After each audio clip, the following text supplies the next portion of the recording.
New at 4:30, Governor Pritzker calling on all state agencies to reserve 4% of next year's budget over what he calls President Trump's disastrous economic policies.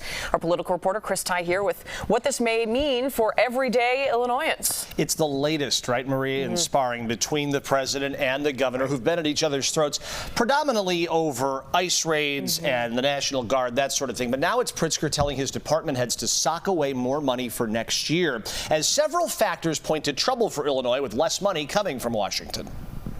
This is a season you just want to make it through. We first met John Bartman 4 months ago here at his McHenry County farm. It was the day President Trump walked back his 145% tariff on Chinese products, and China walked back its 125% tariff on U.S. products, like the $2 billion of food Illinois sells them each year, including all of Bartman's soybeans. Trump and China were supposed to revisit all that in August. What happened? Absolutely nothing happened. That was the whole problem, is that it was all bluster. And as a consequence, the prices continue to drop. With the trade deal unfinished, an uncertain future looms. We have a glut of soybeans right now that, unfortunately, China was one of our major export markets, and they haven't bought a single soybean at all, which is the first time in nearly 30 years. Beyond agriculture, Governor Pritzker points to federal Medicaid cuts, a jump in unemployment, and reductions in family meal assistance SNAP programs as pressure points the state needs to prepare for.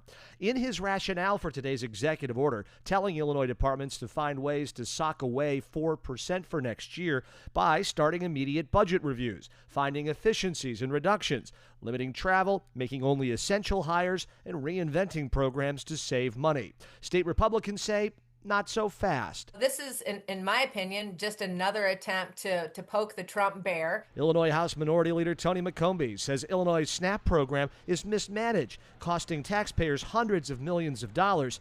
She fears Pritzker will turn to tax increases from package deliveries to higher service taxes. It is not what we should be doing right now, is getting ready to blame the federal government.